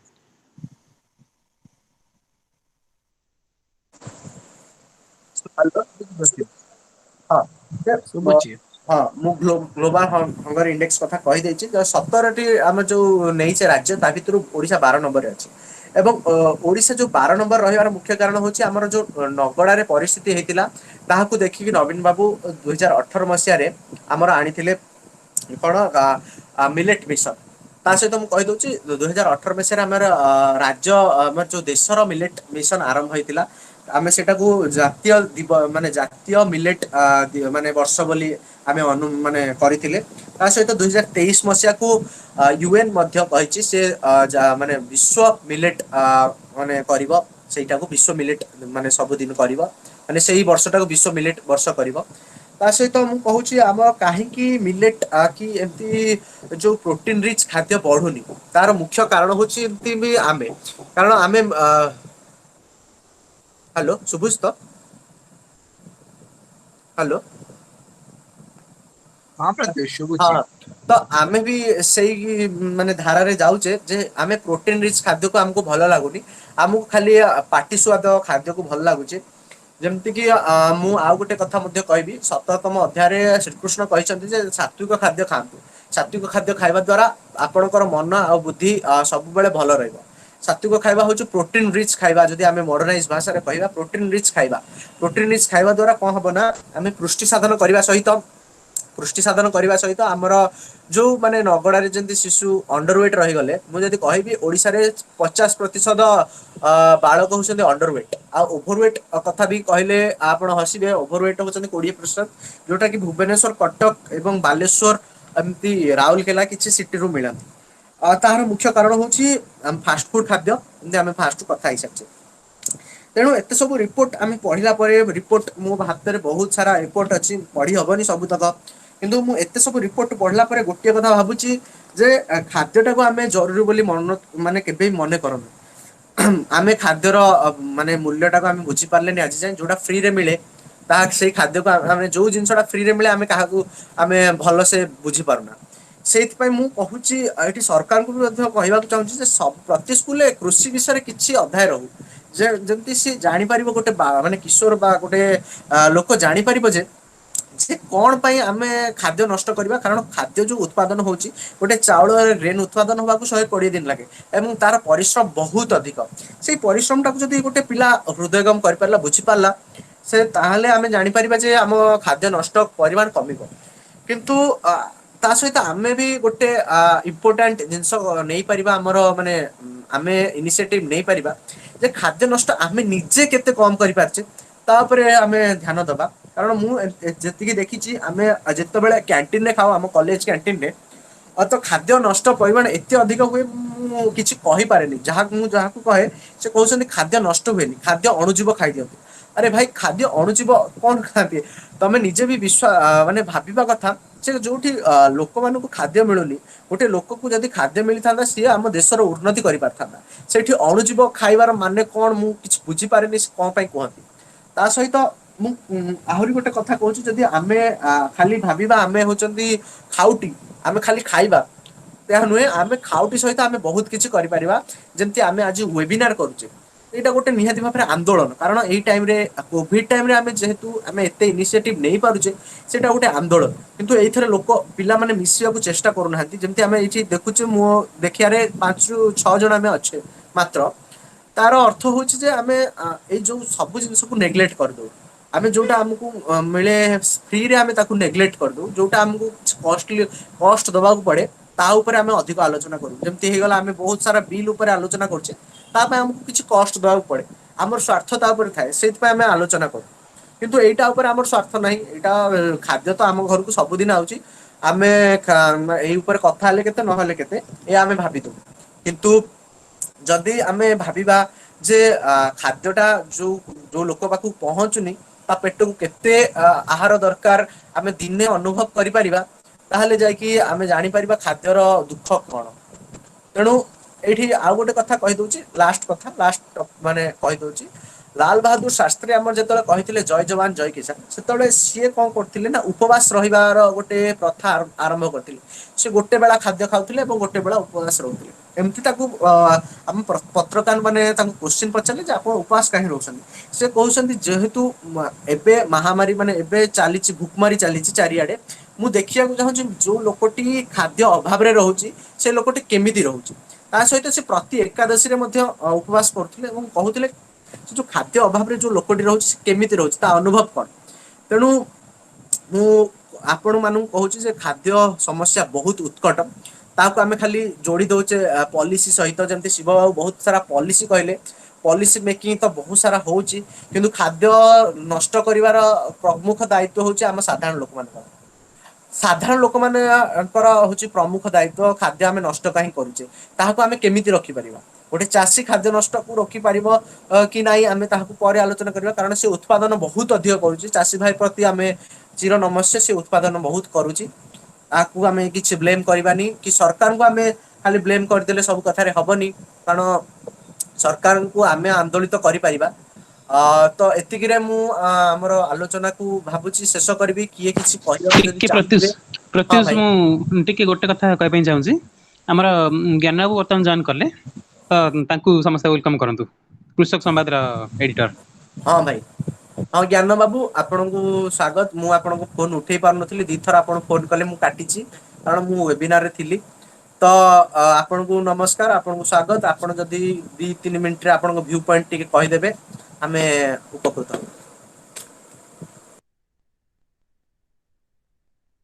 स्वागतम ज्ञान बाबू आपण निज वक्तव्य रखिबा को अनुरोध करूछी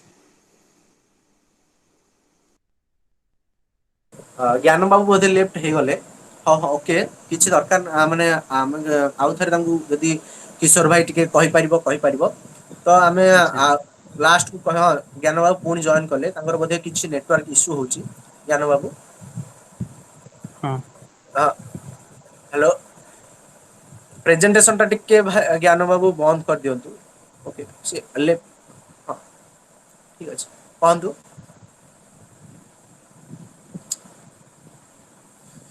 प्रोब्लेम होची बोधे ज्ञान बाबू करा तो मोर व्यू पॉइंट मो शेष करिछि ଏବଂ କିଏ ଆପଣଙ୍କ ଭିତରୁ ଭ୍ୟୁ ପଏଣ୍ଟ ଆପଣଙ୍କ ରଖିବାକୁ ଚାହୁଁଛନ୍ତି ସଂକ୍ଷିପ୍ତ ରଖି ଦିଅନ୍ତୁ ଆମେ ମୁଁ ଗୋଟେ ହଁ ଭାଇ କହିଦିଅ ମୁଁ ଗୋଟେ କଥା କହିବା ପାଇଁ ଚାହୁଁଛି ତ ମାନେ ନେଟ୍ ପ୍ରୋବ୍ଲେମ ପାଇଁ ମୁଁ ଟିକେ ମଝିରେ ରହିପାରିଲିନି ତ ମୋ କଥା ବି ମୁଁ ଅଧା ରଖିଲି ତ ସେ ଯାହା ବି ହଉ ତ ସମସ୍ତେ କହିଲେ ମୁଁ ଯେତିକି ଶୁଣିଲି ଯେ ଖାଦ୍ୟର ପରିମାଣ କଥା ସମସ୍ତେ କହିଲେ ଗୋଟେ ଜିନିଷର ଦୁଇଟା ସାଇଡ୍ ଥାଏ ଗୋଟେ କ୍ୱାଲିଟି ସାଇଡ୍ ଗୋଟେ କ୍ୱାଣ୍ଟିଟି ସାଇଡ୍ ଯେମିତି ମୁଁ ଯୋଉଟା କହିବା ପାଇଁ ଚାହୁଁଥିଲି ସେଇଟା ହୁଏତ ମାନେ ଶୁଣିଲେ ଆପଣମାନେ ହସିବେ କାରଣ ଆଜିକାଲିର ମାନେ ଏଗ୍ରିକଲଚର ସାଇନ୍ସ ପଢୁଥିବା ପିଲା ମତେ ଜଣେ କହିଥିଲେ ଜଣେ ବରିଷ୍ଠ ଅର୍ଗାନିକ କନସଲଟାଣ୍ଟ ସେ ମତେ କହିଥିଲେ କହିଲେ ଦେଖନ୍ତୁ ଗୋଟିଏ ଇଣ୍ଡିଜିନସ୍ ସିଡ୍ ସେ ଇଣ୍ଡିଜିନସ୍ ସିଡ୍ ରେ 3ଟା ତତ୍ତ୍ୱ ଥାଏ ଦେବତତ୍ତ୍ୱ ଜ୍ଞାନ ତତ୍ତ୍ୱ ଋଷି ତତ୍ତ୍ୱ ସରି ଦେବତତ୍ତ୍ୱ ଶିବ ତତ୍ତ୍ୱ ଋଷି ତତ୍ତ୍ୱ ମୁଁ କହିଲି ଇଏ ପୁଣି କ'ଣ ମୁଁ ବି କେବେ ଶୁଣିନି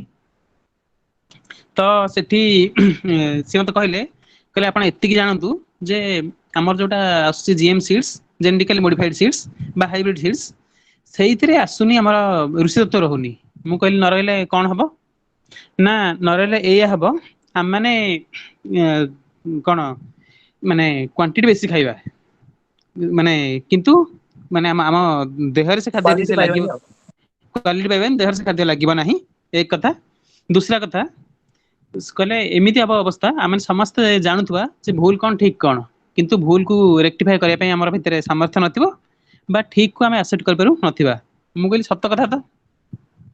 तो ए दिग माने ये हला गोटे कथा जोथि पई तापर मु पुणी कल्चर कली कल्चर कला पर मु जानिली जे ऑर्गेनिक फार्मिंग रे रूट होची हमर देसी सीड्स बा इंडिजिनस सीड्स ये होची प्रथम कथा हमर जो कोन जैविक सार बा कीटनाशक ये परवर्ती समय आसी किंतु प्रथम कथा होची इंडिजिनस सीड्स ये हला गोटे कथा मो कहया कथा जे गोटे मु जानि पई चाहिबी समस्त पाखरु हमर जो अछि प्रधानमंत्री पारंपरिक कृषि विकास योजना हो बा विभिन्न योजना एबे मोदी आसला परे करा जायछि सेठी शीतल भंडार कथा हमर समस्त उठेले हमर जो पारंपरिक शस्य बा परिबा संरक्षण व्यवस्था किछि थिला ता ऊपर किछि योजना अछि कि ये हला एक कथा द्वितीय कथा हला तो हमर जो देसी माने कोन फ्रूट्स हो बा देसी भेजिटेबल्स हो बाइगण रे हमर निहाती 20-25 प्रकार बाइगण थिला कंटा बाइगण घियो बाइगण नुडकी बाइगण एमती काई रे कोन से सब भितरु आजिकली अधिकांश लुप्त प्राय इवन झुंपुड़ी बोली गोटे माने कोन फल बोली कहि पार परिया बोली कहि पार जोटा को हम पिला दिने कंचा खाउतिलु ताकू माने पूरा स्वादिष्ट व्यंजन सेतिर बनै हुए से जिनस लुप्त प्राय ताकू स्टेटस रे पकाइले हम पचारନ୍ତି ये कोन कोठु आसिला से सब संरक्षण पई किछि तो व्यवस्था भाई अछि कि हाउ भी सेही कथा कहिछि जे जो माने मु भी कहूतिली बोधे आपण सुननांती जे जो भी खाद्य निज एरिया रो खाद्य खाइबा को चेष्टा करंतु जहा द्वारा खाद्य उत्पादन निज एरिया रे बढ़िबो कारण निज एरिया रो खाद्य गुडा का होछि सबटु न्यूट्रिशियस खाद्य कारण जदि सेही जो खाद्यटा स्ट्रॉबेरी की हमर जो ड्रैगन फ्रूट हैला सेटा गोटे अलगा अंचल आछि सेटा गोटे अलगा निश्चय लोकंग पई गठित एटा आम बॉडी टाइप रो नुहे जेमति आमे निज जो ड्रेस टा पिंधुचे सेटा आम अंचल रो सूट कला परि आमे ड्रेस टा पिंधुचे खाद्यटा जोटा आम शरीर को सूट आमे सेटा खाउने सेटा होचे मुख्य समस्या आमे से ऊपर बहुत सारा आलोचना करदेले किशोर भाई बहुत बढ़िया पॉइंट गुडा आपण कहले शारदा भाई बहुत बढ़िया पॉइंट कहले शिव बाबू बहुत बढ़िया पॉइंट कहले श्रीकृष्ण भाई आउ सागरिका दीदी अछंदी जदि तांको व्यू पॉइंट गोटे गोटे मिनिट रे सारिबे आमे अनुरोध करिवु गोटे गोटे मिनिट रे सारिबाबू कारण बहुत समय हे गलानी तो जदि कहि परिबे गोटे गोटे मिनिट रे कहि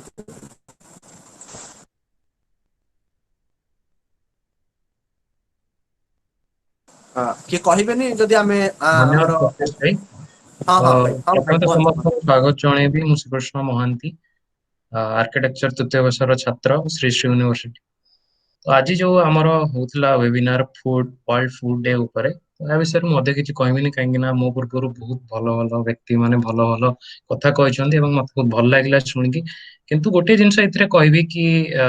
मु जान नथिली हम ओडिसा रे हम अधिक मीठा काहे की खांती मिठा अधिक प्रकार व्यंजन काहे तैयारी हो तो से विषय मु मोर जने मोटू बड़ जने मते बुझे कहथिले कि हम ओडिसा रो जो क्लाइमेट रहउची सीए रहउची हॉट एंड ह्यूमिड माने उष्णता बहुत अधिक रहउची एवं जो आपण चीनी खाउछन सी होची शर्करा जातीय खाद्य एवं सी आपण अधिक शक्ति दिए जो शक्ति दिए सेटा कि आपणको देहरु जो झाळ बाहरुची बहुत अधिक ताकू देहरु जो सुगार हम लॉस ताकू बंचेई देते तो सही भाव मु कहबी कि आमे ओडिया लोक एते मिठा प्रिय काहेकि आमे मिठा हमको काहे एते भल लागे तो जेहेतु हमर क्लाइमेट सेही टाइप रो तो हमर खाद्य मध्ये सेही टाइप रो हवा दरकार ठीक है पूर्व जमी प्रत्युष भाई कहते कि आम स्ट्रॉबेरी को अधिक आपणेबानी आमर निज घर पाखे जो खाद्य होची ताकू खाइबा सेटा बहुत ठीक कथा कहीं से जिनसटी आमर ये क्लाइमेट आमर ये परिवेश को नहीं गठित और आम शरीर ये परिवेश ही परिवेश रही बचापी आमको ये परिवेश होता खाद्य ही खाइबा दरकार तो ये कहीकि आज वक्तव्य शेष कर बहुत अधिक कहनी बहुत छोट जिनस कही तो धन्यवाद जनइबी ये प्रत्युष भाई को एत भल वेबिनार कले आज खाद्य विषय गोटे आम चर्चा कलु जहाँकि बहुत बड़ टॉपिक कहीं बिना खाद्य बहुत कम लोक ऊपर वेबिनार करन निश्चित भाव निश्चय निश्चय बहुत रेयर एटा तो आउ थे धन्यवाद जनइबी शारदा भाई को सोसाइटी सेंसस प्रत्येक कर्मकर्ता जो माने इनिशिएटिव नहीं कि टाइप रो वेबिनार करूछंती आगु को मध्य आमे एटी शपथ पाठ करछु ए टाइप रो विभिन्न प्रकार टॉपिक आनिबो एवं समाज आगे रखिबु जहा द्वारा कि समाज रे गोटे परिवर्तन हो पारे धन्यवाद जय जगन्नाथ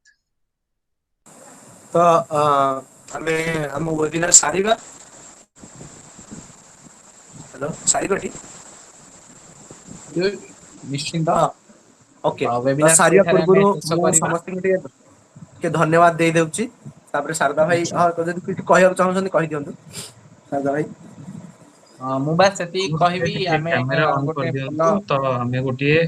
ସ୍କ୍ରିନଶଟ ବି ନେଇପାରିବୁ।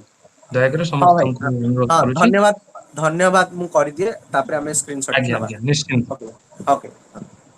ହଁ ଭାଇ କୁହ। ଓକେ ହଁ ତ ମୁଁ କହିବାକୁ ଚାହୁଁଛି ସମସ୍ତଙ୍କୁ ଏତିକି ଅନୁରୋଧ କରୁଛି ଯେ ଆଗାମୀ ଦିନରେ ବି ଆମେ ଯେତେବେଳେ ଏମିତି କିଛି ୱେବିନାର୍ସ କରୁଛୁ ଆପଣ ମାନେ ଆମ ସହିତ ଉପସ୍ଥିତ ରହିବେ ଏବଂ ଏଇଭଳି ଭାବେ କିଛି ସକାରାତ୍ମକ ଏବଂ ନକାରାତ୍ମକ ଉଭୟ ଯଦି ଦେଖିବା ଗୋଟେ ମାନେ କଏନ ର ଦୁଇଟି ସାଇଡ ତ ଦୁଇ ଓପିନିଅନ ଦିଟା ଜିନିଷ ବା ବିଭିନ୍ନ ପ୍ରକାର ପ୍ରସଙ୍ଗକୁ ଆମେ ନେଇକି ଏମିତି ୱେବିନାର୍ସ ବଗେରା କରିବା ଯାହା ଦ୍ଵାରା ଆମେ ଲୋକମାନଙ୍କ ପାଖରେ ଭଲ ଜିନିଷ ଯଦିଓ ଆମର ସଂଖ୍ୟା କମ ହେଇଥାଇପାରେ କିନ୍ତୁ ଭଲ ଜିନିଷ ଯଦି ପାଞ୍ଚଟା ଲୋକଙ୍କ ପାଖରେ ବି ଆମେ ପହଞ୍ଚେଇ ପାରୁଛୁ ଗୋଟେ ମହତ କାମ। ଏବଂ ଏତିକି ମୁଁ କହିବି ମୋ ବକ୍ତବ୍ୟ ଶେଷ କରିବି ଅନୁରୋଧ କରି ପ୍ରତ୍ୟୁଷଙ୍କୁ ଧନ୍ୟବାଦ ଦେବା ପାଇଁ। ହଁ ଭାଇ ସମସ୍ତଙ୍କୁ ଧନ୍ୟବାଦ ମୁଁ କହିବା ପୂର୍ବରୁ ମୁଁ ଏଇ କଥାଟି କହିବି ଯେ ଆମେ ଶପଥ ନବା ଆଜିଠୁ ଆମେ ଖାଦ୍ୟ ନଷ୍ଟ କରିବା ନାହିଁ। ଖାଦ୍ୟ ନଷ୍ଟ ଯିଏ କରୁଛି ତାକୁ ଆମେ ବୁଝେଇବା ଖାଲି ୱେବିନାର କରିବାନି ଆମେ ସମସ୍ତଙ୍କୁ ଘରେ ମଧ୍ୟ ବୁଝେଇବା। ଏବଂ ଆମ ସାହି ପଡିଶାରେ ଆମେ ଆମ ସାଙ୍ଗସାଥି ମାନଙ୍କୁ ମଧ୍ୟ ବୁଝେଇବା ତା ସହିତ ମୁଁ ଏଠି ଧନ୍ୟବାଦ ଅର୍ପଣ କରୁଛି ଆମର ବିଶେଷ ଗେଷ୍ଟ ହେଇକି ଆଜି ଆସିଥିବାରୁ ଧନ୍ୟବାଦ ଅର୍ପଣ କରୁଛି କିଶୋର ବାବୁଙ୍କୁ ସିଏ ବହୁତ ସାରା ଲେଖା ଲେଖନ୍ତି ବହୁତ ସାରା ଆମ ସହିତ ଜଡିତ ଅଛନ୍ତି ମୁଁ ତାଙ୍କୁ 2 ରୁ 6 ମାସ ହବ ମୁଁ ବହୁତ ସାରା ଜାଣି ସାରିଲିଣି ତାଙ୍କୁ ତାଙ୍କ ସହିତ ବହୁତ କଥା ହେଇଛି ମୁଁ ଯେହେତୁ ମୁଁ ଏଗ୍ରିକଲଚର ମୁଁ ଏଗ୍ରିକଲଚର ଉପରେ ଟିକେ ଭଲ ଭାବରେ ରିସର୍ଚ୍ଚ କରିବାକୁ ଚାହୁଁଛି ତେଣୁ ସିଏ ମୋର ରିସର୍ଚ୍ଚ ମୁଁ ତାଙ୍କଠୁ ଟିକେ କିଛି ଜିନିଷ ଜାଣିପାରୁଛି ଏବଂ ମୋ ବାବା ନିଜେ ଜଣେ ଏଗ୍ରିକଲଚର ସାଇଣ୍ଟିଷ୍ଟ ମୁଁ ତାଙ୍କଠୁ ବହୁତ କଥା ଜାଣିଛି ତେଣୁ ଏଗ୍ରିକଲଚର ଗୋଟେ ଛୋଟ ଜିନିଷ ନୁହେଁ ଯୋଉଟାକୁ ଆମେ ନା କରିବୁ ତେଣୁ କିଶୋର ବାବୁ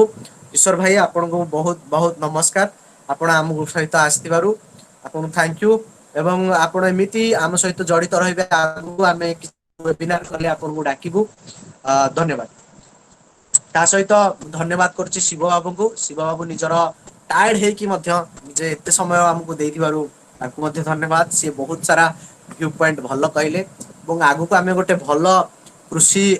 ସମ୍ମିଳନୀ ଗୋଟେ କରିବା ୱେବିନାର କୃଷି ସମ୍ମିଳନୀ କରିବା ସେଟା ଟିକେ ବଡ କରିକି କରିବା ଆମକୁ କିଛି ସମୟ ଦରକାର ଆମେ ଏଇଟାକୁ ଦଶହରା ଭିତରେ ଭାବିବୁ କେମିତି କରିବା ଯୋଉଥିରେ କୃଷକ ସଂଗଠନ ସହିତ କୃଷି ଜଡିତ ହେବେ କୃଷକ କିଛି ଜଡିତ ହେବେ ଏବଂ ଭଲ ଭଲ ବିଶେଷଜ୍ଞ ଜଡିତ ହେବେ ଯେମିତି ଆମେ ତାଙ୍କୁ କିଛି ବାର୍ତ୍ତା ଦେଇପାରିବା ଆମେ କିଛି ତାଙ୍କୁ ଇନଫରମେସନ ଦେଇପାରିବା ତା ସହିତ ଆମର ଶ୍ରୀକୃଷ୍ଣ ଭାଇଙ୍କୁ ମାନେ ଭଲ ଗୋଟେ ଧାଡିରେ ହଉ ପଛେ ସେ ନିଜର ବକ୍ତବ୍ୟ ମାନେ ଭଲ ଭ୍ୟୁ ପଏଣ୍ଟ ଦେଲେ ସାଗରିକା ଭଉଣୀ ଆମକୁ ଏତେ ସମୟ ଶୁଣିଥିବାରୁ ଆପଣଙ୍କୁ ମଧ୍ୟ ଧନ୍ୟବାଦ ଏବଂ ଶାରଦା ଭାଇ ହଁ ହଁ ଭାଇ ହଁ ଭଉଣୀ ଧନ୍ୟବାଦ